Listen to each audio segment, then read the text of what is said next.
So my name is Ernest Boniface Makulilo, and I usually go by my abbreviation of EBM because sometimes it's a long name. I was born, raised in Tanzania, and I've been studied up to bachelor degree. Then I moved back here in America. So I've been here since 2008. So for 12 and a half years, going to 13 years now. Wow. Since 2008, you've been in America. Yes. Studying, you came as a student? Yes, I came under a special scholarship to teach. Is to teach Swahili language. There is one program which takes people from all over the world, and government program to teach their languages in African, just world culture here in America. So people from Russia, Nigeria, Tanzania, Kenya, Uganda, whatever. So that is how it is. So I came under what the Fulbright program. So I was in the US, they call you professor, regardless whatever level of education. So I was university professor for one academic year, for 2 semesters. Then from there, I moved to become a student. To become a? International student, because I came as what we call exchange scholar. Then from exchange scholar, so it's a different type of visa, it's called J1 visa. So I moved it to F1. Then from F1 to green card, from green card to US citizenship. So you said you came to teach, so meaning you had already had a job when you came, so... No. It's a program which you can apply even you're about to finish university.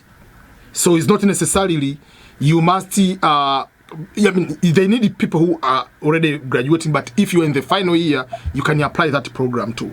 So for me, I applied while I was in the final year. So the day I was finalizing my final exam, I already knew for sure which university I'll be going to teach, the contract, the ticket, everything, yeah. So meaning when you came to America, you had a job, right? Everything was settled. Yes. I never beat around the bush and things like that. No, I came direct is to come to teach. Obviously, I was doing also the general labor to get extra more money, but basically I came from day one as an exchange visitor to teach at the university, which is called Marshall University in West Virginia. Oh, okay, great. Because, you came in a good way. That's what I wanted to make clear. Yes. I like people who just come to beat around the bush. Okay. So you coming to America, were you looking for greener pastures? If you came to teach, did you think I'm going to get a better job in America? Was that the intention underneath? That's a very good question, because before I knew anything around the world, in 1994, 1995, I was in 5th, 6th grade back in my hometown in Kigoma. I made the decision that I will go and live in America for the rest of my life. So I was just like, 14, 15 years old, I think at that time. So, and there was no internet. TV was just very limited in few places. So I didn't have the mindset at that time I make the decision that I'm going to America, greener pasture. I didn't know what is greener pasture. But for me, it was to go in America, get married there, have the life there, die in America. So that was the original plan. So you said you were a child when you had that plan or that dream? 1994, yeah. So as a child, did you see any Americans that you admired? Did you hear that America was a beautiful country? Yes. What made you want that as a child? Yes, there was no internet. That is a very good question. In the first chapter of my book, I explain why I made that decision. And I put the chapter 1 is called The Decision Year 1994. There are 3 things happened around that time, which made my decision why I want to come to America. Number 1 was in 1994, around that time, we had what we call 1993, 1994, there was a Burundi war, and then there was Rwanda war. But my hometown in Kigoma, we are bordering Rwanda and Burundi. So all refugees came to my hometown. So that's number 1. So the impact of seeing the refugees and United Nations and all big organizations in my home country at that age made me want to work with the United Nations and the headquarters is in the US. So that was number one official, okay, I can be able to work at highest level with this organization at the headquarters. So America came into number one. Number two was, at that particular time, we had a medical doctor. And that medical doctor got married to someone from Asian country. But at that small age, remember Tanzania used to be a socialist country, or ujamaa na kujitegemea. This is some sort of socialism. So it's very rare to have, at that back in the time, we are getting out of socialism. So there are very few internet and all other kind of things, or exposure. So we didn't see much of the difference between Caucasian, Asian. Obviously, we know Chinese, but there was a difference if someone comes from Philippines, for instance, or from Indonesia, to distinguish with Caucasian. So the guy came as a medical doctor after studying, I don't know which country. So he was inspired because he's a doctor and he was married to someone of different race. So every child was, also it's okay to get married to someone from other culture. So from that moment I said I will marry a white person. But where are you going to get them? So the best way to get them, go where they live. So that was the starting point.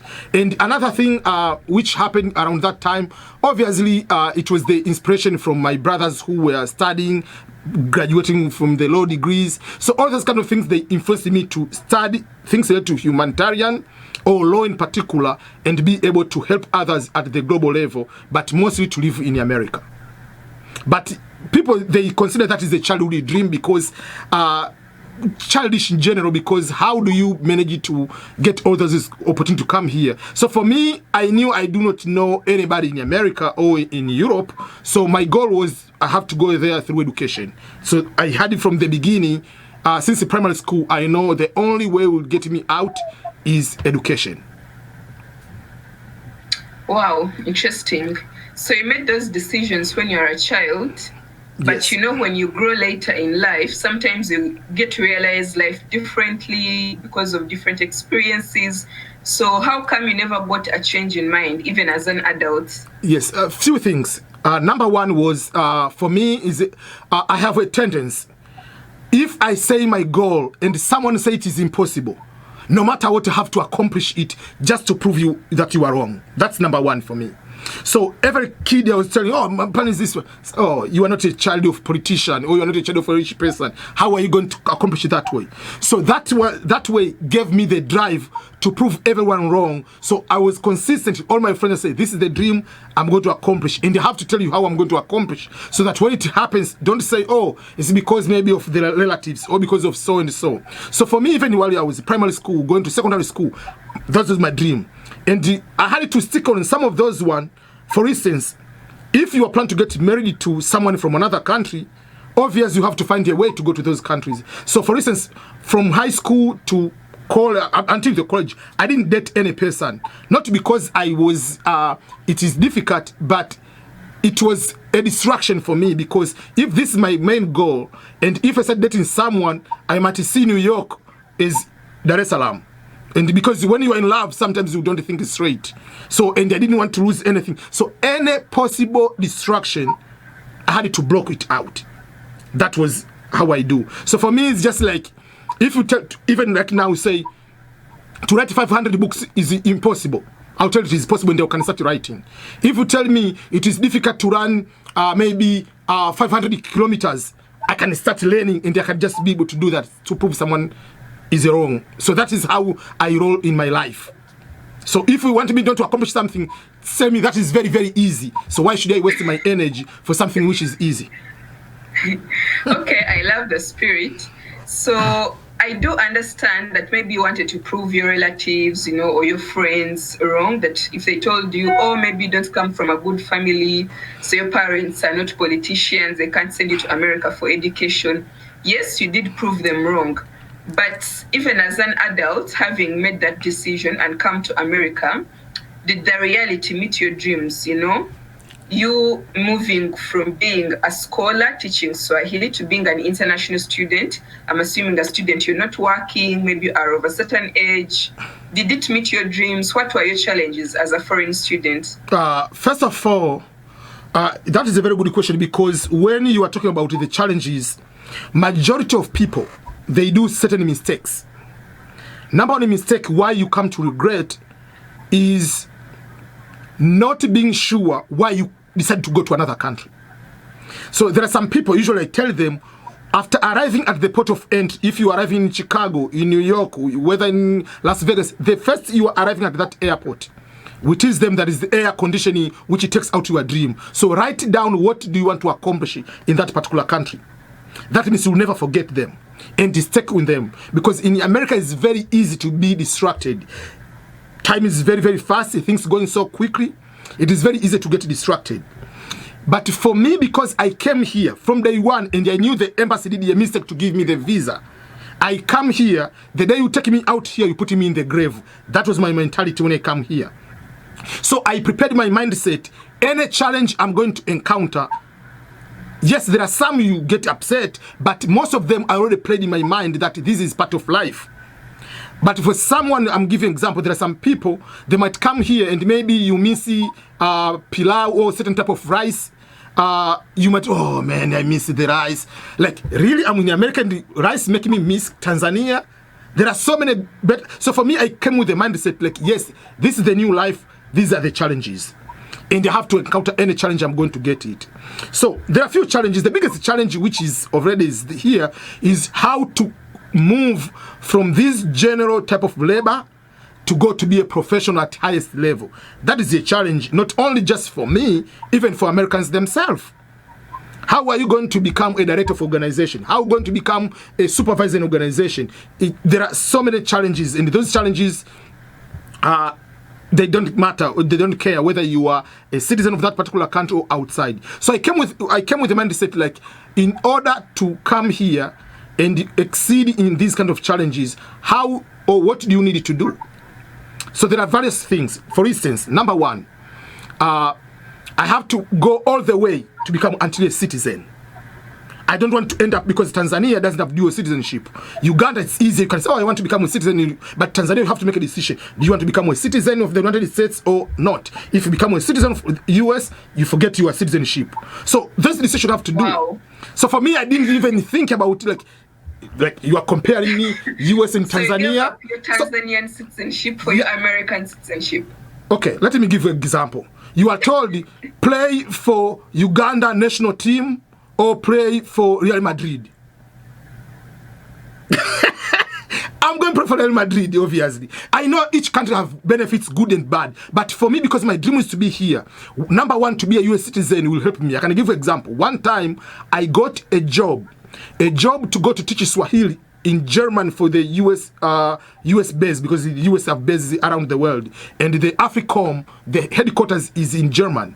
But everything was going well until when they saw I gave the documents, I'm permanent resident, not a US citizen. They said, we cannot take you to give the contract. The contract was flying with the first class to German, teach there per month. I was given $12,000 per month. But the contract has to end just because I'm Tanzanian still.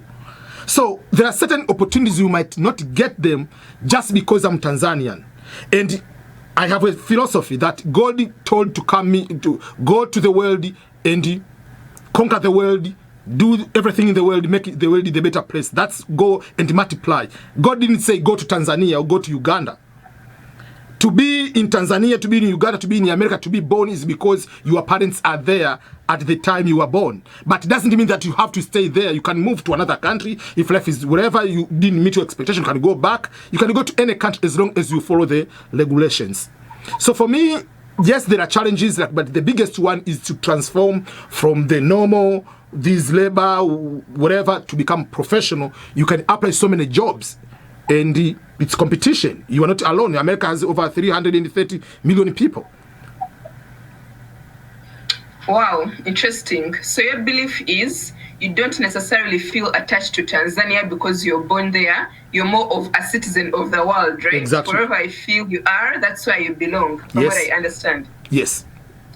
Okay. And God is going to judge me as a human being of this world, not, oh, why didn't you help Tanzanians? So if I put a scholarship here and someone from Ghana is saying, oh, how can I apply and I help you with a resume? I do a good thing to a human being. I don't necessarily confine myself to help Tanzanians. Even when Jesus came, was he having a mission to help the Jews, but they beat him and they didn't whatever. So he said, okay, I can give this food to the rest of the world. So you don't need to confine yourself just to because you were born there. No. So what? So you as a Tanzanian, you don't feel any special responsibility towards you. You just feel responsibility towards people as a general, yes. Not a nation, not a country. Yes, because if you do a wrong to any person, God doesn't go, like, for instance, someone is maybe in the snow, doesn't have shoes. If you don't help that person, it will be the same way if we don't help Tanzanians. So I'm in America, so I have to help Americans. But if I can do something online, I can help any other person, yes. And sometimes, Jesus said, even sometimes the prophets are not recognized in their own home. You don't get that respect. Even like, I give an example, how many people, for instance, who are Tanzanians, I can put information in their hands and they don't use it. So I remember I made even the book, Swahili book, but you find like for over 2 years, free book, just maybe 100 people are reading it. But other people who are downloaded from other countries are more. So for me, I don't have any obligation just specific for Tanzanians. But I feel bad for any person, especially from developing countries, who any person wants to achieve certain dream, and I'm in position to guide that person, and I don't do that. That's why if someone is sending me an email, and I don't respond to that email, I feel bad because at one point, I was that guy who was looking for someone in America or in Europe, just email, how are you doing, to have a friend. And if those people don't respond, I felt so bad. Why? Is because you are in America. So for me, I don't want to confine myself just for Tanzanians. There are so many people here in America, they need support. There are so many people in Europe, they even walk barefoot, they are white people. So my job is just to support, and any way I can help any person, no matter where they are, that would be a good thing for me. Wow, interesting. So you said as a child you were inspired because you saw some people working with the UN and yes. You wanted to work with the UN at the headquarter level. Yes. You also saw a certain doctor, right, who also yes. inspired you as a child. Yes. So did you pursue that dream to work with the UN at a certain level, or where did you take that when you finally came to America? Yes.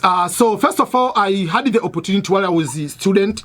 I worked as intern for United Nations High Commissioner for Refugees, UNHCR, in my hometown. They gave me the opportunity, after graduating, if I can work with them. It was a good opportunity, but the dream was also bigger to go to America. But I knew at the time it's difficult to come to America right away, so I knew more opportunities also for Europe. So my supervisor, with the spirit she saw, she's from Netherlands, she gave me also more information about Netherlands, the country she's coming from. So when I decided to come here, but here in the United States, UN is different thing than how we see UN in Africa. Yes, you can get the job in UN. Again, UN headquarters is in New York, and in the reality, I cannot live in New York. So that is another thing. I don't know how much salary will give me to be able to move to New York, because that lifestyle. Why? Because it is just like, is extremely. The Manhattan alone is over 12 million people live in a very tiny city, a small area. So you have to live out of town, either New Jersey or very far away, and it will be in subway, all those kind of things. It's good to go to visit, but I'm a laid-back person, so I'm preferring to live in countryside life. So New York is not my lifestyle. I don't like even in Tanzania to live in the typical capital city and just the traffic. You just is another unnecessary stress. And I want my brain to work properly, so to be a little bit calm. Wow, interesting. So for someone watching you right now, yes, they are seeing someone who says, I left my home country, and yes, all know that Africa has problem, and some people feel a certain responsibility towards them, because they are living, Americans are leaving America, let's say the African Americans, going to Africa, because they're trying to think Africa needs some help, they want to help, they want to create this impact in Africa, some of them or majority of them are trying to find a connection, they're trying to find their roots. But then we also have you who says, yes, I was born in Africa, I know the African problems, I even saw the Rwanda genocide. I saw those refugees, I saw the UN coming to help us, but I realized that that place is not for me. I don't want to be there. I dream of being in another country. I'm a citizen of the world. Yes. So what do you have to say to that person? Because I'm thinking like right now they must be judging you. No, because number one is this way. I have no hard feeling or any problem. Each person has their different dreams. I don't say my dreams are bigger or better than your dreams or someone else's dream. And there are some people, they want to go to a particular country. I'm giving an example. Let's say there are some people, even myself here in America, I want to live in a smaller state and even to go to the village. But there are some people, they want to go to New York. I don't like New York. There are some people, their dreams to be in New York. So we have different kind of dreams. And I'm not in Africa, but it doesn't mean that I don't care about things going on in Africa. That's why I respond to so many things. And if you look at my channel, is how to help immigrants to be able to succeed. Whether you are in Africa, you want to go to another country, whether to come to study here and to go back to do, as long as you are going to be positive and help another person. And whenever I go to, for instance, even in Tanzania, I go to Kenya, I go to Uganda for my job, I usually go and talk with the youth, like university students, like even how you can be able to start your own business. What are things you need to do? So it doesn't matter, all we need to have the same dream. Even my family, they don't like to live in America, for instance, or to Europe. They study there, they are professors, they have their own good life, but each person has a different dream. But it's not like my dreams are better. Even to live in America, sometimes it's very stressful than living in Africa. But if myself, I look for the bigger picture. What do I really want? If I go to visit in Africa, I'm enjoying, I'm so much happy than if I'm here sometimes, because sometimes you are stress-free sometimes when you're in Africa. But if I look overall bigger picture, what do I want to accomplish? What do I want my kids to do? What I want to do everything. Personal, here is the better place, which is aligning with my goals and my objectives. Let me give the example. For instance, let me give you the example. My schedule, I do the following things. I work full-time as a director for one of the organization. I write books full-time, 2 to 3 books per year. I do videos, like 800 videos per year. I go comments and do other things. And I talk to other people. So all those kind of things, if I want to live in Africa, it will be difficult, some of those things to accomplish them. Because after work, sometimes the electricity is not there, or you come there is so much traffic, or there are so many other factors. So for me, like, this is my lifestyle, is more aligning with this one.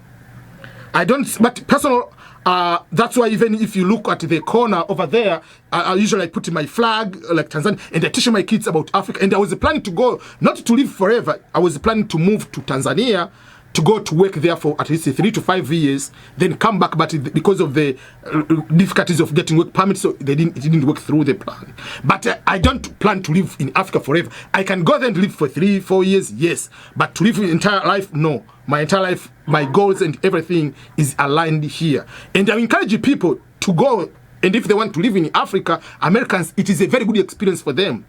They will enjoy a lot, most of them. But sometimes it's very stressful depending on what is your goal you want to attain in there. Don't go to Africa that I'm going to save Africans. Go to Africa and work with them as partners. Because those people are smart.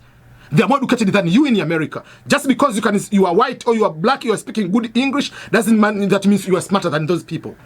No. Just go there and work with them as partners. Okay, what do you want to do? Those people, let's drive everything and be there to give any guidance, any support. It is good you come from an angle, you can have more opportunities and they see all those kind of things. I'm giving myself, if I was in Tanzania, I'm giving example, finish a bachelor degree, what are my options? What are the opportunities I'm going to get? But here right now, I can decide, okay, 2022 election, I want to run to become a governor. I have more options. I can be able to execute them without any particular problem. But in Africa, sometimes, where is my family coming from? There are so many other things which will be as a backlash. Here, if I want to become a diplomat, I can become a diplomat. All the opportunities are there. I can be able to apply and get them without any particular problem. So that's why I enjoy to be here. Wow, that's very interesting. So from what I learned from you, you don't have to be in Africa to help Africans or to help Africa, right? Yeah. It doesn't matter. Yeah. Yeah, I think that's a main important point. Mr. True, thank you so much for the super chat. I do appreciate you for supporting me and the live stream. So my next question is, because I understand you do have a family, your dream as a child was to marry a Caucasian person and maybe experience a different culture. So how is it like raising kids with a culture that is completely different from your culture? How do you manage to blend the two? Do you think they are more Tanzanian? Are they more American? Is it a concern for you as a parent? Tell us about that, balancing the two cultures when you come together as a family. Number one, no matter how you want your kids to be, whether even if you are in Kampala or you are in Dar es Salaam, you raise the kids, Western culture is going to dominate at the moment. It doesn't matter where you are. The Western culture is the dominant culture in the world right now. So you make sure that the kids get good education. You, no matter how we are raised, like if you do something, you get beaten and all other kind of crazy things happen. But that is the time of that particular time, like when we were growing up. But doesn't mean the same way how we were told by your parents or your teachers, getting stick in school, they just use bad words to you. That lifestyle has changed because of the child rights and the awareness and so many other things. So that's number one. There are so many good teachings we have from Africa, and there are so many good teachings from American culture. So we are taking both the good things in American culture and the good things in African culture. It's not a war which one should be a dominant, but overall most will be American because they live in America. Let me give the simple example. In Tanzania, for instance, and in many African countries, when you have a child who is a girl or a boy, the name will be very clear. My name is Ernest Boniface Makulilo. Boniface is the first name of my father, and Makulilo is the surname. So all the children, whether you are a boy or a girl, your middle name is Boniface Makulilo, and last name is that way. Full stop. There is no any other thing. But in America, that's why they call it the given name. You can give any name you want, the first and the middle name, and last name, it will be a surname. That's number one. Secondly, a girl will have a girl's name as the middle name. So because we live here, I cannot force and say, Claire Ernest Makulilo, what's wrong with you? So there are certain things you have to agree with the norms of the area. So that's why even my kids, the middle name, first of all, for the female, they have a female name. So for instance, it's Claire Francisca Makulilo. Then Faustina, Marie, and then last name. And the name, I can choose any name I want. It's not supposed to be any family name related. Benedict, the middle name is Fulbright. After Fulbright scholarship, which I got it. So it depends, first of all, that's like the culture-wise. You have to agree on certain things. But when it comes to the teaching, as I said, you are looking for the better things for both. But still, you have to modify what will be the better way on how you can be able to blend the two. Yes, there are some challenges sometimes. One of the things which I make sure that I do, when they are kids, I talk to them mostly in Swahili on my end, so that they can be able to know even a few words in Swahili. So when you call your relatives, they can say a few words in Swahili, they can understand. While they are little, they can understand 100%. The more they grow up, they start losing because maybe you don't have a lot of talking to other people in school. You are so many hours they don't spend with you. So that is something else. For the food-wise, we cook most of the food, both American and African food. And at my home, I'm the main person who's cooking at our house. So 95% of the food at our house, I'm the one who's cooking. I not cook all American food because I also went to school for chef school. So I'm qualified as a chef. So I know everything to do everything. So I do, and I incorporate the kids, like washing dishes, cleaning, whatever. Everything, like both in Africa and here, to make sure that way. And we have a lot of things, and no matter what my experiences in Africa, I don't tell, like I can give any like, oh, African corruption or politics is whatever, but when I'm talking to my kids, I usually, everything has to be positive about Africa. I don't give anything like, okay, why am I here, is it like a bad thing? No, I came here because it's my dream to be here, but for them, I expose them in African life a lot. So for them, like even like if they can sing songs about the flag, they know the colors, they know all of those kind of things. I wanted for them to have that impact, because if they don't have also my background, at the end they can have identity crisis. So I want to give them, yes, they have here opportunity to learn everything the best from American culture, and let them get the best from my background. So if you combine the best and the best, the kids can be able to excel. So that is advantage. And possibly when they are in high school or they're in college, I want for them to do exchange program to go to study in another country, especially in Africa. Not necessarily to be in Tanzania, or down the road they want to be. So yes, there are those kind of challenges, but obviously I know the Western culture will be the dominant culture, and I have no problem with that at all. Wow. Your idea is completely different from most people, because most people be like, we prefer the African culture. We should preserve our African culture, because it's fading out. So if we don't try to protect it, who's going to, to be there for it? I think that's why we have this whole wave movement going on, because people in America is trying to come to Africa, to learn about where they came from and the culture. Yeah. But for you, I do understand when you say it's not necessarily that the African culture has to, the Western culture. Let's pick the best out of both cultures. Exactly. And find a balance. Yeah. And I believe when you're a family person, then that works the best. I mean. Yeah, because it's not a competition. For instance, now I have to force them to speak my tribal language. Where are they going to use it? I mean, Swahili is not a tribal language, it's a national language. So I started teaching the tribal language. Like, I'm not a defender of my real African culture. I mean, in Tanzania, we wear tie. I mean, I don't wear the clothing like a Maasai. My culture, my tribe, they don't wear that way. So we are still Western in one way or another. So yes, I understand we can do that. Yes, I understand African American most of them, they want to go to learn about Africa. Part of it is identity, because they were not exposed to that identity. Where are they from? I know, I don't need to know, like, my name, what does that mean? Well, I'm giving example or something. I was born there, I know everything about Africa. I will take the good things from Africa and give to my kids. But not everything about Africa have to impact to them. No, I'm not going to do that. There are certain things like, why even do we do that? Like, if you look like yourself, why, I mean, yes, it worked for me to, for instance, like being beaten. I'm very thankful for my parents to beat me. I'm very thankful for my teacher to beat me, because it made me smart. It made me to make good choices. I agree with that. That was good culture back in the day. But even now, you cannot do that to your child in Africa, especially in urban areas.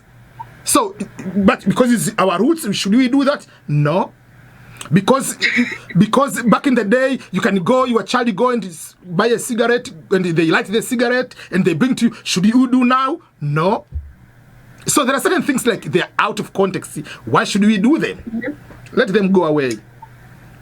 It depends. It depends, because I think you might not beat a child, but you also need to discipline a child. There are different ways of disciplining a child. Yes, there are different ways of disciplining a child. So I'm not totally against, all our African culture ways, because for me, my personal view is when kids become very Western, in my opinion, I don't think I would raise up my kids like in America or in such a kind of environment. Very good. When kids become very Western, they lose morals. I feel like in Africa we still have morals, but when they become very Western, they tend to lose their morals. They tend to... Let me explain to you on that one. I can't articulate it well, but there is something about that. Let me explain to you. Disciplining kids, then it has to be strict. If you are in Africa, the problem is this way. There are some people, they think they are teaching them the Western values because they do not know what are the Western values. You have never been to America. So spoiling a child, people are thinking they are Western values. You see the problem? Spoiling a child, like a child can come there and just even jump to you and kick you in your face. Oh, is a baby? No. There are some strict rules, they are still there.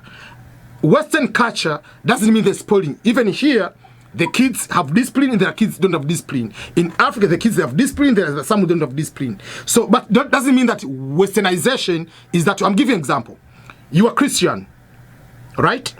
The Christian values of how to raise a child, it doesn't matter whether you're in Africa, whether you're in Europe, whether you're in Arabic countries, it will be the same.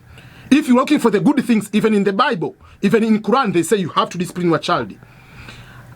back in the day, even now, for instance, if let's say you give a punishment, a child, let's say, has opportunity to watch a TV, opportunity to use tablet, those kind of things.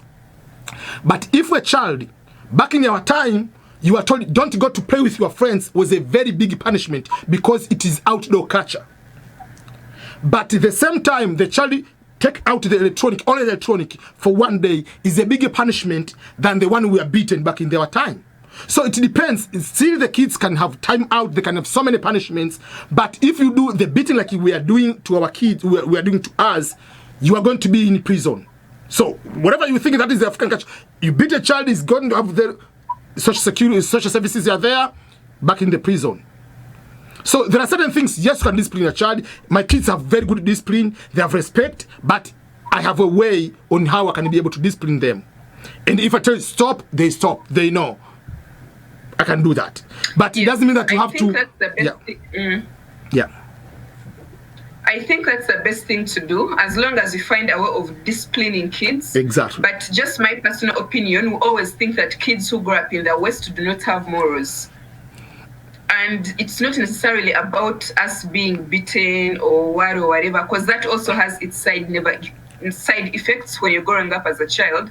But we tend to think that when the kids become too Western or too modern, they'll feel too confident, they will start like embarrassing you in public. I mean, no, they don't do that. They can question you. Why is that? Like, parents, I do agree with you. Yeah. It comes back to the parents, how you discipline your kids. Yeah, I do Exactly. agree with you. I would like to look at some comments. Okay. Guys, thank you so much for joining the stream. I see Zulu Lessons with Thando. I see Dalton, XP, Mr. Truth, Liz. Thanks, guys. Let me read some few comments. So XP says, I think he has a realistic way of thinking. There is so much you can learn from other cultures. So it's very good to blend the cultures. I do agree with you. Doesn't necessarily have to be like one culture competing against the other, I do agree with you. And then Zulu Lesson says it is important to know who you are first as a person before you have children. Exactly. Even if you go to the West, you won't change your values just because you are in the West. Exactly. Of course, you won't. And then Zulu Lesson says, I disagree. I have so many friends in the West. Their kids are so well behaved, some even better than here in Southern Africa. I agree too. Okay. I mean, so here is the thing. The overall spoiling a child is bad. Don't spoil a child. I'm not saying they do not have morals, but I'm saying the way we perceive it here in Africa is if you raise your kids with a Western thing, okay, we associate immorality with the West. In Africa, for the most part, we associate immorality with the West. And do you know why? You want to raise your kids like, pardon? Do you know why? I can give you the reason. Okay. In Africa, we don't want to take responsibility of our negatives. We blame everything to the West. Even you don't have a job, Westerners. Why Africa is poor up to now? Because of Western colonized. They colonized in 1950s. How does that relate for you to put, for instance, Tanzania have announced they are going to block all you are not allowed to use WhatsApp video call or a call until you pay. So how does that relate to the white person? Like, so everything we are going to block is like, we don't want to take, okay, yes, I agree, there are certain things Westerners have caused, but there are so many bad things is our own, but we tend to have a problem. It's just, whoa, these morals are Western, but if your child is stealing and you don't punish your child, even here they punish you. But the problem is just, let's take our responsibility when we are wrong. Yes, I do agree with you. When it comes to Africa, I do agree that for the most part, Africans have failed themselves because you can't keep blaming the Westerners. To a certain extent, but it's 100 years, 200 years, 300 years. Come on, it's not like... Yeah, like someone doesn't go to... You fail to compete in the Olympic, because of the Westerners. Really? Like, who told you not to eat good ugali and start running over there in the street? Yeah. So let me ask you something. Okay. If there is a young person out there, because we came to America 2008, yes, maybe it was, I don't know if I should say it wasn't as competitive, but the world has shifted or the world has changed. So if someone is young, you know, they are 18, they are 20, they want to leave their country, and the dream is to go to America and stay in America, you know, and live the American dream or the American life. You having lived, I'm assuming you're living the American dream and experienced it, you know, the challenges, you know, the positives. What words would you tell to that person? Yeah, that is a very good question, because there are two ways. There is someone coming in the US as a young person and someone coming as already in mid-career experienced. Those are two different ways. I can give two different advice. If it's a brand new person, 100% come here. 100%. Don't even question yourself. One, for various reasons. Whether you come here, you stay for 2, 4, 5 years, and you go back to your home country, it will be better for you. I can give some of the examples. What are the advantages? That's why I'm telling even what are the advantages of someone to come even for scholarships.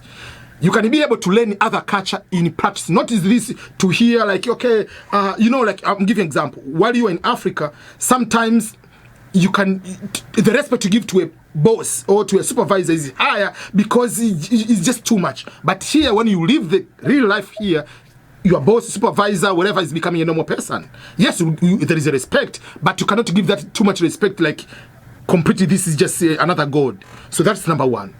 Two, you can get experience of working in another country. So not necessarily to come to America. Even if you go to South Africa, you go to Egypt, you go to another country, you get experience of living the culture and getting a work experience in another country. So even if you go back to your home country, you have advantage. I can give the good example. Let's say someone is in Tanzania, started to become architecture, or someone in Uganda has never lived out of Uganda. So the experience come from Masaka, go to Uganda, Kampala, to the university, and then after that you architecture, designing houses. All major houses, they are designed by Africans. They are very good design from outside, but most of them, they are so bad inside. Why? Because those people studying architecture, they have never lived in those houses. So they see house from outside. So with the experience of Africa, you see all the nice gate, good roof and everything. That's beautiful. But inside, how is the kitchen look like? The kitchen is like a store somewhere hiding. And you wonder why your husband cannot help you to cook. So there are so many things you need to know. But for me, because someone lives in these countries, you can be in this different designing from inside. I can design a better house for many people because I've been this kind of design. So by living in other country, you can learn about that. Or to see the value of human rights. For instance, things like, I'm giving an example. If you're designing the building, to know what they putting the access to the people with a disability. You will see that concept can come that way because you know the rights of the people with a disability. But if you are born in all the buildings you have been in Kampala or in Dar es Salaam or in Nairobi, they're almost similar, and you don't have that experience. You can design a design without even thinking about people with a disability. How can the person go through these tall buildings? So by going to other countries, it gives you another perspective of thinking other things. So there is that advantage. So, but if you want to decide to live forever in that country or not, it has to come deep down to you. What is the end goal you want to accomplish? Sometimes you might come in this country, you might have intention of staying forever, but because of the experience, you say, no, I have to go back. Or at a certain point of your life, I have accomplished everything, let me go to my home country. Or sometimes, but you can be able to get, work so hard, get good money, and go and invest in your country. It's still a very good thing. So someone who is brand new, you have nothing to lose. For me, I was coming here, I was having just a bag. I don't have a girlfriend. I don't have any, my entire life was in the bag after finishing university, getting to the plane, come here. So I have no baggage in my head or my hand. But if, let's say, right now, let's say I'm in Africa, I already have a house, I already have a very good job, things have settled. Yes, to make that decision, should I go and live forever in America, that is a tough decision. Because you have so many things to lose. So you have to compare in another way. Should I just go get the experience, come back? But if you're brand new, just go ahead, explore the world. Yes, I do agree with you. And I also think that even this relates to like a country, an economy. The fastest way to grow an economy is when you open it to outsiders and you let in people with different experiences, different thoughts, and they all blend in together. So absolutely, because we tend to think, we know it all, but like we've been stuck in one country and we actually don't know what's in the other places. Exactly, yeah. Yeah, that's an interesting one. Okay. So let me ask you something, maybe a little bit sensitive. So when you grow up in Africa, it's we grow up, we are all Black people who won't face any racial segregation. Let me use the word. So what was your experience coming to America back in the day? Did that affect you in any way? Did you already have your guards up? You're like, you know what, I'm here no matter what. I've made my decision and I'm done. Tell me about one of those. That is a very good, yeah. I have different opinion from many people. That's me. Number one. We need your opinion. Yeah, my opinion to experience. Number one is this way. Racism is there. We don't want to say it's not there. Let's start with that one. Racism is there. But how you perceive it, each person is perceived different. There are certain things you can see you as, this is a racist item. For me, it might not be. So I don't want to say that what you experience, that is not racism. Each person has definition of what is racism, what is not racism. But let me go with the mindset of Black people, all Black people around the world. Majority of us, we have a problem of not understanding what is racism.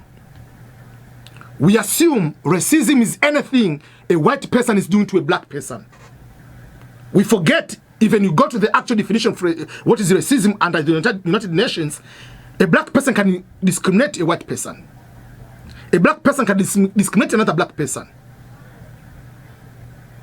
And I'll come to those kind of areas. So let me start how I grew up and how I prepared mentally when I was coming to America. Number one, in Africa, your generation might be different from me. I'm not too old, but back in my time, your parents can beat you, your teacher can beat you, the neighbor can beat you, and they can tell you you are a monkey, you are so-and-so, all the bad words, they tell you and they beat you, they give you high discipline. That was normal when I was growing up. So let me ask you a question. What difference does it make if my teacher tell you you are a monkey and slap me, and a white person says I'm a monkey? What is the difference? It's the same word. No, but just wait. But the problem is we put a blanket that anything because a white person has said will be that way. I cannot use that word to my son, even if your son is a Black person. Don't use that word. It doesn't matter. So, but the problem is Black people, we pick and choose. In Africa, I did my dissertation on my albino killings in Africa, but I specified in Tanzania. Albinos are killed in Africa. Why? Because of their skin color. But tell me which country in Africa they have specifically said it's part of racism. That's why I said it's witchcraft and racism. We believe these people are different because of their skin color. We treat them badly, not just like Martin Luther King back in the time we wanted to sit on the bus or something like that. We kill them and sell their body parts. That is Africa. But we don't call it racism. But that's not racism. Because racism, because you assume is anything a white person is doing to a Black person. But if a Black person does to that person... No, that's not racism. Let me give you an example. They do that because they think they have special powers. They have powers. Some way. What if... Riches, but that's not racism. Even white people, those who are racist, believe that Black people, you are less human being. So I don't care about your belief. The actual thing is, what you are doing, if it's wrong, is wrong. Most of the racist people, they don't have the clue that what they're doing is racist. Some they do not do. Some they know.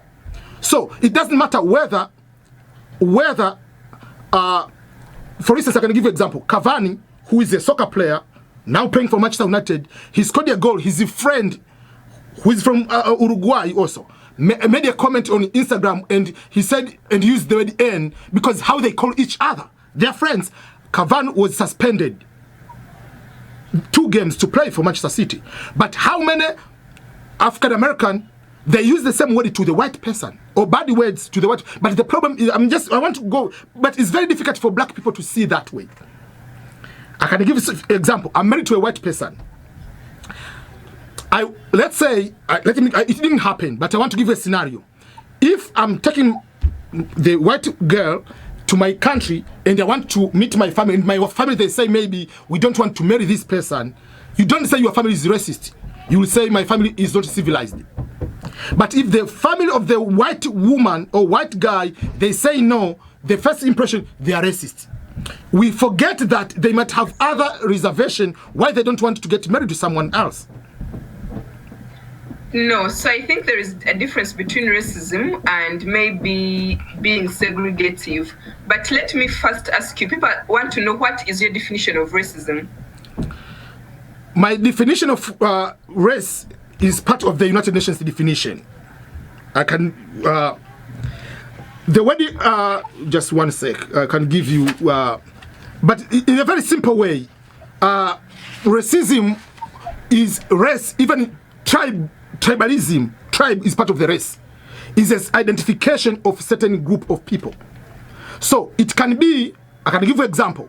There are certain tribes in Tanzania, for instance, the lighter you become, the more bride price.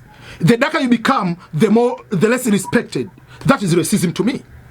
Do you know why? No, that's not racism. Is what? Let me tell you. White people came to Africa and brainwashed Africans and colonized Africans. Yes. When you are a kid in Africa, they teach you that white is better. That's what they're still teaching us in our schools, you know? So they colonized our minds. That's why people are out here, young women, you know, they are bleaching themselves because they think looking light-skinned is better. And the other thing is the word racism came about because of the way white people used to treat black people, because of slave trade, because of, you know, those who went to the Americas, you know, how they enslaved them. That's how racism came about, because they did that just by the color of their skin. That's how racism came about. But before white people came, there are albinism in Africa, and they were killed before white people came, because people that like me, I'm better than albino. Yes, it's so there. You are but that's not racism. That's not racism. That's why, as I said, the problem in Africa, we don't want to let me give a few examples to see. I was flying with the Ethiopian airline. I arrived in Ethiopia at the cafe there. I ordered food. It passed over 45 minutes. No one is going to bring my food. And the food was not very complicated. It was just tea and samosa. Not complicated. Hot water, that way. White people are coming nearby me. They are sitting there. They get services. Food is cooked. They give them. I give the benefit of doubt. I was so upset. But that one for me is racism. I left. I was flying to Madagascar. Coming back, I said, let me give the benefit of doubt. I went to the same restaurant. It happened the same way. I was in Tanzania. Do you know why? For Africa, the problem in Africa, we say, oh, people are assuming that because these are white people, they have more money. I don't care what you do. You discriminated me for my skin. Yes. And I want to ask you, do you know why she thinks like that? Do you know why? Because I want to give you the answer. The point is, yes, you can say like we have been brainwashed that you think white is better than black people. Exactly. I don't care what you are being brainwashed. Why the white people have been brainwashed too, that they are better than the black people. So I don't care what reason you have, but you have discriminated me. Yes, I was in Tanzania. Yes. I went to the restaurant. I stayed there for over almost an hour. No one even come there to say, oh, we want this food. They came 3-4 white people. They were there. They came like 5-6 like service people to ask, what do you want to eat, whatever. So I asked the manager, why no one has come to help me? Oh, you know, these people are not Tanzanians, whatever, so we have to give the good impression. So the good thing is I have my ego passport. I said, I'm not Tanzanian, I'm American. I'm speaking Swahili, yes, I'm American. Why now? So the problem, that is discrimination. But the problem is, black people, we don't want to see we are discriminatory because we assume it's cool, we take advantage of them. And the white people, they do the same thing. That's the point of discrimination. So for me, first of all, discrimination, a black person can discriminate a white person can discriminate a black person. That's number one on my end. Then it comes to, I went with my wife in Tanzania. Everywhere you go, everybody's assuming I'm just a tour guide or someone get advantage just from a white person is giving me advantage. I'm the doctor. You know Like, why? really? Those are the effects of colonization. 100 years later, we are still suffering them. There is no excuse. I don't care excuse what excuse is there. Racism is racism. Can I make my point? Can I make my point? Yes. So the education that we have in Uganda, in Africa, the education that we do have, right from primary school, remember this is a 5-year-old, 8-year-old, 7-year-old. They tell you that white people came and discovered Lake Victoria. It's called Lake Victoria. They came and discovered Queen Elizabeth. They enslaved us. They took us. They came and taught us what they want, right? Yes. So right from the start as a child, they have painted for us that white people are better, right? It goes into our thinking that white people are better. So even if I walked into a Ugandan restaurant and I walk in with a white person, they are likely to get more treatment before I get it, right? Yes. So if white people hadn't come, we wouldn't have that. And I also want to say that in the African culture, our culture doesn't teach us to be racist or to segregate. They teach us to welcome people. Which culture teaches racism? No, they teach us to welcome people. I understand which culture is teaching racism. America, they don't teach racism. They don't. It's in the institutions. It's institutionalized. Like what? It's in the institutions. In America, let me give you the example. People. Let me finish my point. Yeah. I'm trying to show you what's in Africa and what we are dealing with. And these are things you have to understand, that if the education doesn't change, we shall have the same problems generation after generation after generation. We can make YouTube videos and talk about it today. But if the teachers who are in primary school and secondary schools don't know what to teach our kids, they can't teach us that Africa is good, we should love Africa and love Africans. They teach us that being light-skinned is good, right? If you don't teach those things to 5-year-olds and 10-year-olds, we shall keep having the same problems that Africa has today. Why do you think we have leaders who can't stand up? We have very many leaders who can't stand up as Africans, you know? There's colonization ways, but our economies are still colonized. Why? Mostly, I blame our leaders. Yes. Let me give you an example like Uganda. Uganda has like 80% people above 30 years of age. So a problem like COVID came, right? Uganda got millions and millions of money for the COVID vaccine. But the Ugandan government did not at any point challenge young minds of Ugandans to make a vaccine. But they want to import a vaccine from China. They already brought AstraZeneca, wherever it's coming from, and give it to the people, right? I want to show you the kind of leaders that we have. So when are you going to allow the young people a chance to be empowered and think independently? Because I'm very certain if you challenge young people who are strong, energetic, passionate, they'll give you solutions. You know, they will. I agree. But they don't. So some of these problems, yes, I know, it comes back to education. Even if I just talk about like, okay, this is just my opinion. It comes back to education. If our leaders are still want to teach us British ways, you know, because it's a British, they had colonized us.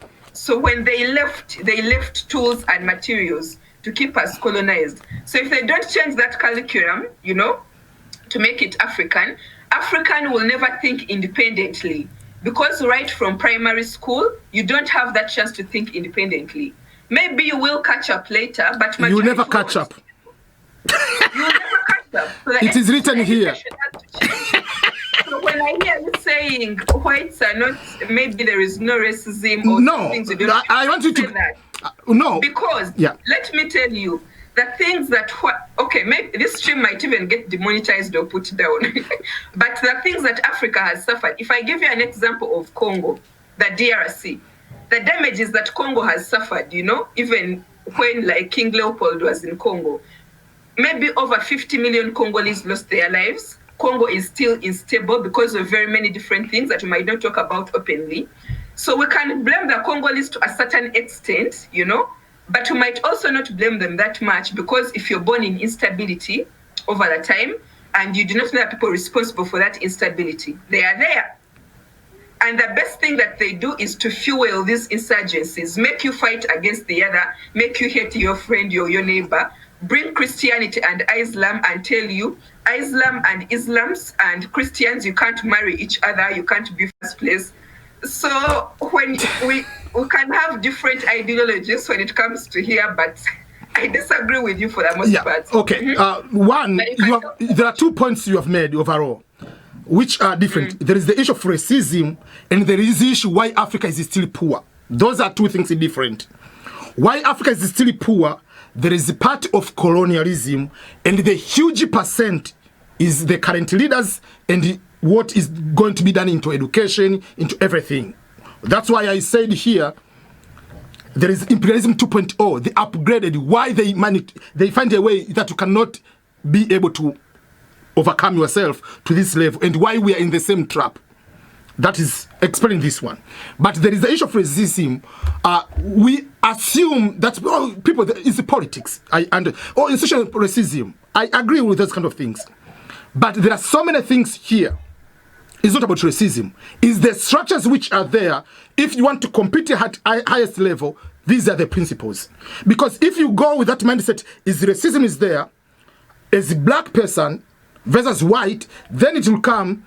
Then there is this kind of racism when it comes to immigrant. You are going to put it at its advantage. Let me give an example.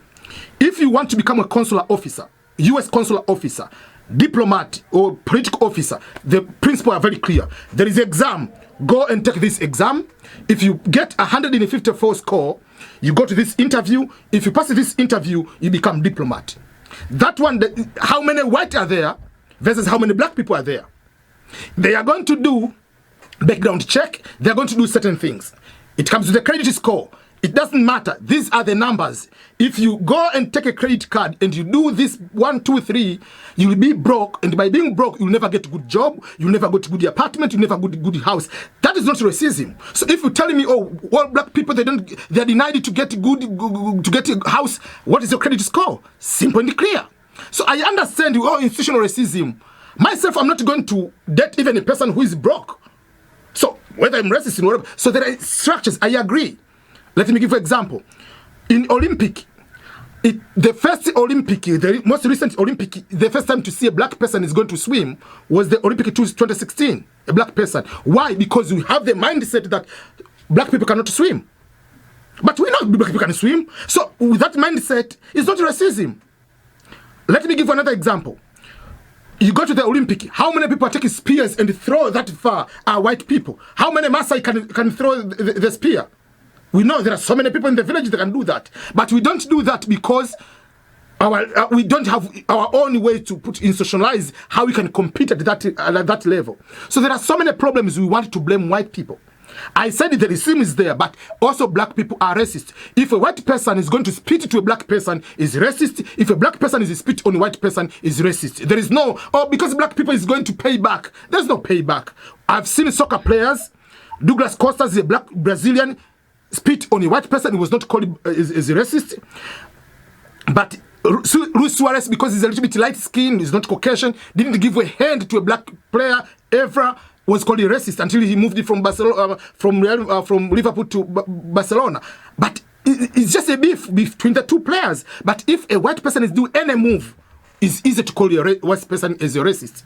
But if a black person is doing the same thing, it's not going to be a racist. But we have a very big high double standard. That's why there are so many people we don't want to take a responsibility on our own. I can give you an example. How many black people, the comedian, they wear white mask and they play white mask in the screen. But if a white person is wearing a black person and imitate a black person, that person is going to be cancelled in the show, is going to be cancelled because they say you cannot be black, you cannot play black in the TV. But yes, black person can... Blackface, yes. Yeah, but how many black people they do that? How many times Eddie Murphy? Mm-hmm. How many times Eddie Murphy is wearing white and plays white in the character? So why?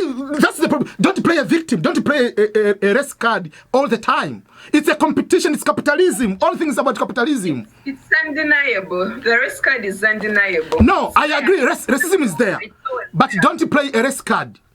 Don't play a race card. That's the only thing I want to say. I'm going to drop you guys a link. I want like an American to give us a perspective here. If any of you guys want, I can't articulate some of these things because I've not experienced I'm not growing up in such an environment like that. But I know that I disagree with most of what you said. But let me drop a link in case any of you guys have something to say. Mr. Truth has a good comment, which is true. And let me give something which before someone else comes here. For you, try to be positive and see maybe the good side. Not the good thing. That's the reality. It's the truth. Let me give an example. This is the truth. Like I want to put it clear this way. I didn't say racism is not there, but number one, black people are also racist. Racist is action. It doesn't matter who is doing that one. We can't be racist. Not after we've been through. That's what let me give you an example. Can a woman be against another woman when it comes to the women's rights and empowerment of women? How many women are against women? There are so many. Why don't you say only men are against women, but women cannot be against one another? Most of the time, against of the women are women themselves. The same way when it comes to the race, black people, sometimes a lot of people who are talking about, Mr. Truthy put a very good comment, we are going to focus more energy on race while other people are moving forward. So instead of dealing with the issues, CNN is getting more money on the issue of race. I can give you statistics. How many people are killed by white police? White people by number are killed more than black people. But CNN, CNBC, Fox News, all the major networks cannot say a white person has been killed because it doesn't bring any attention. So when a black person is going to be killed or is going to be apprehended, it's going to be a big deal. I agree. That's what the statistics say. That is not the statistics say. That is the number, which is to go and look at the actual numbers. By the police, by the American police, by FBI, those are official numbers. And even if you look at the numbers, everything is there. Apart from that, how many black people are killed by black people in the gang? How many black people are dying because of abortion is a lot. How many black people during the time of George Floyd, the same time, July 3rd, before July 4th, black gang killed 16 people, among them 4-year-old were there in Chicago. Even news didn't announce because it's a black case, black situation. When black people doing things to black people, no black life matters. But when a white person touches a black person, the entire world is going crazy. That's why sometimes I see it's crazy. I agree the racism is there. But you touched in the wounds. There's no wound. Even the white life matters. The white people life matters. It doesn't matter. Any person you have to be accountable. That's why the same way, I don't care if it's about Tanzania. I care about the world. So it's not about the whole life matter. So if a black kid is killed, I will be upset the same way as a white kid killed. I don't care what caused that one.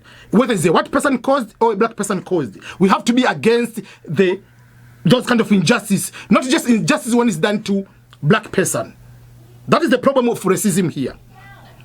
It's just like people use as an advantage to excel into their agenda. I'm against racism. I'm against racism when a white person is doing to a black person. I'm against when a black person is doing to a white person. I'm against when the Asian is doing to a black person. When black people are doing to the Asian. I'm against all the form of racism. Mr. Truthy, take charge. No, I'm not taking charge, but I just want to say that EBM, I mean, you're correct on a lot of stuff that you be talking about. Exactly, especially when you're talking about racism. Yes, racism there, but I think the thing that happened that sometimes people focus more on racism than just going about their business and doing what they need to do. Because to be honest with you, as far as when you talk about racism here in the States, like EBM talked about, now they go by credit score. A lot of times people try to talk about the police department being racist and killing blacks, but at the same time, they're not talking about what the blacks doing for them to have to do what they did. Because like I said, a lot of times they don't talk about these people being in the criminal environment, doing criminal activities, and it's just so much different stuff that, lead up to a lot of the different things that happen. As far like, dealing with police shooting and stuff. So I think a lot of times, especially nowadays, people take a lot of stuff and take it out of context. Because anything like if somebody white do something, somebody black is racism. But when black people do it, it don't make the media coverage. Because like I said, black killing black way more time than what whites doing. And over here in the States, it's just not about whites. I mean, you got white, you got Mexican, Chinese, Indian, and also we're talking about racism in the States of black, while everybody else is still getting ahead. So that's why I had to say about that comment. Okay, there is a question here. EBM, someone is asking, do you think Africans being colonized was their fault because they couldn't defend themselves better against the Europeans? Not their fault. The leaders they sold, it was business for them. Because when they came, they didn't come and conquer everybody. They come to Chief Mangungo from Soweto. They gave them maybe the mirror. It was not a fair trade, but it was something of value. They gave you this one, give me the land. Or they sold it slavery, you gave the people. So it was an equal trade if you look on the value. It's just like now, I'm giving an example. I can go, let's say, to a girl and just buy a chips and try to sleep with that lady.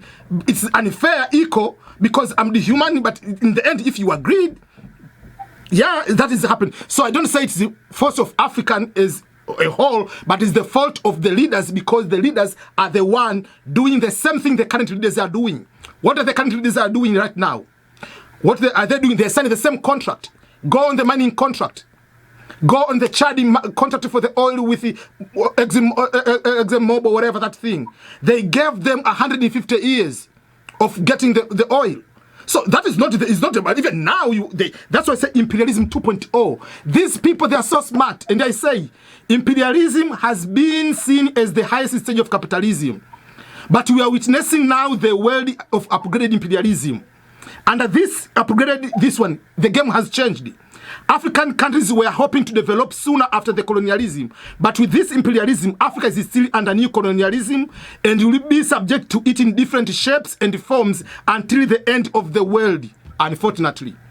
This book, Imperialism 2.0, answers the question why Africa will continue to be colonized and continue to be poor for centuries to come. Then the book goes further to provide what Africa should do in order to end all these forms of exploitation. We are not going out. What do you think Africans need to do? What is Africa not doing right? Number one, let's go to the first day of independence. What happened? The chapter 1 says, colonial blueprint. People are thinking that African leaders, or those people like Mau Mau, Maji Maji, those kind of crazy things, that they really beat white people. No, you cannot beat someone with those machines. What happened was this one. Capitalism forced them to come from Europe to go to Africa. Why? They wanted raw materials. They wanted the markets of the manufactured goods. So it was the material conditions of Europe forced them to go to Africa. So that was number one. But when they were going there, they started fighting themselves one year man. When they started fighting themselves, they said, wait a minute, why can't we divide ourselves into the spheres of influence? But what happened was, after getting these colonies, the cost of running colonies was higher. Just let's take the concept of now. If you have the US Embassy in Uganda, how many staff are there? Those staff from America, they'll be given the house, they'll be paid their bills for electricity, gas for cooking, water, security, diplomatic immunity, and almost the salary, full salary. So it's a very high cost. Assume British, how many colonies British has? So many colonies. So it reached a point where the running of the colonies was so expensive. So in capitalism, you must get maximum profit. So the profit they expected started going lower down, they get profit. So they came with a plan. What is the better plan? The plan is to get raw materials, manufactured goods until the end of the world. Let's design a structure. This structure, which I call colonial blueprint, give them these African leaders, give them the lead on our own behalf. So that's why Museveni, Kenyatta, everybody is doing the same thing like colonial masters wanted to do, because they are going to use the same colonial education, the same colonial, everything is the same, hasn't changed since 1960s up to today. I can give you an example on that if you want. Now the colonial has changed to China to Africa, because China's late is using different ways. For instance, Kenya went to China and get billions of loans for building the railway. But if you go to China and ask the same amount of money to build the industry, they'll never give you. Why? Because that rail doesn't help you anything. Doesn't help anything. But it will give you a debt to China and it will continue to colonize you. They'll give you the loan, which will be able not to provide a competition to them. So they'll never allow you to have industries. So they put in a situation that will continue to be raw materials producer and manufactured goods of their products for a long time. Yes, I do agree with you. But do you think, because I'm sure our African leaders are aware of this. Most they are not aware. They're not aware. I don't think they're that. Trust me, they're not aware. I don't think they're that dumb, you know. I think some of them just want to stay in power, but I at least had a question for you. Yes.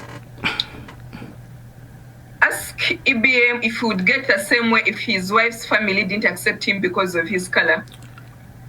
Number one, for me, I didn't accept to marry a black person. I don't like black people. It's just my preference. So let's go down. If I don't want to date a black person, doesn't mean that the black person are less than. I don't want to marry black. Not that I marry a white person because he's a superior. No.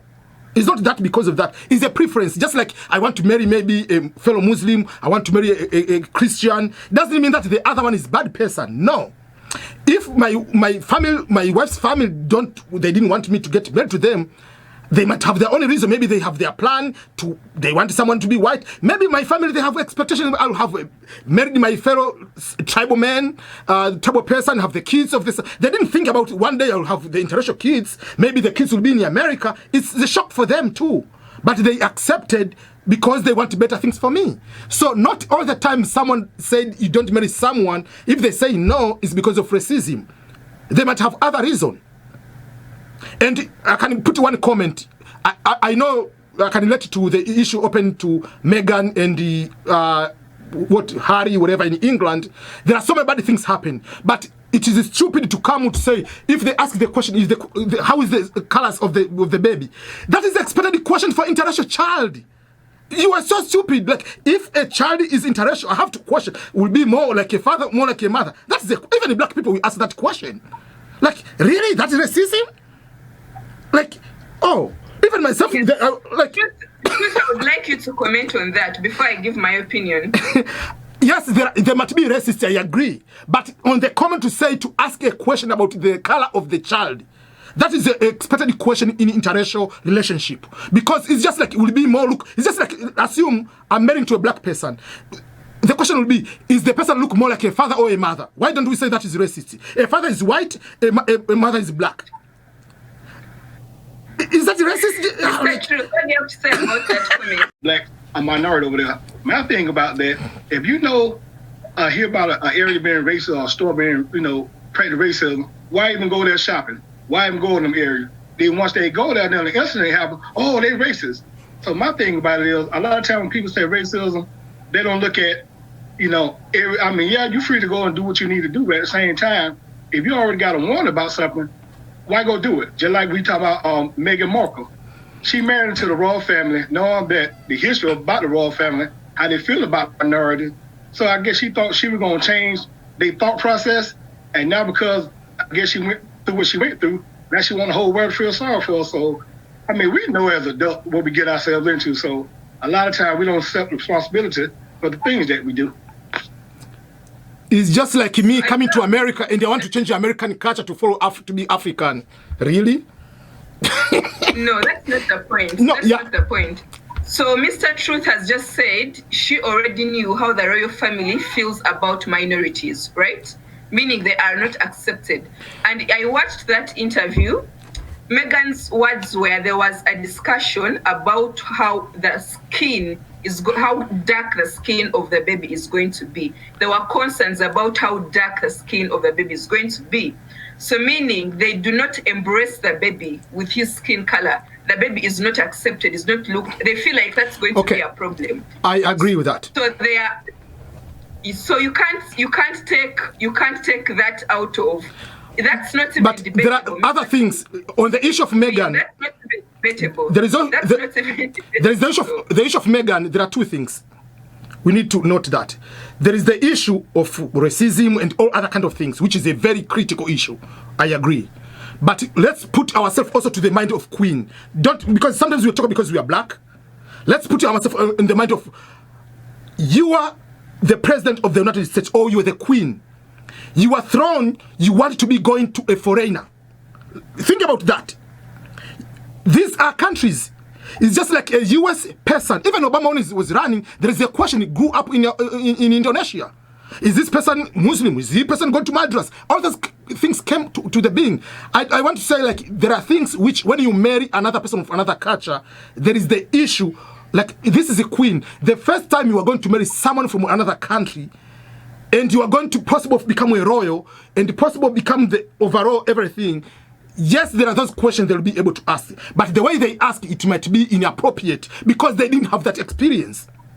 I don't want to defend them. They did so many things wrong. And no matter how Chad is doing, the father of Harry should be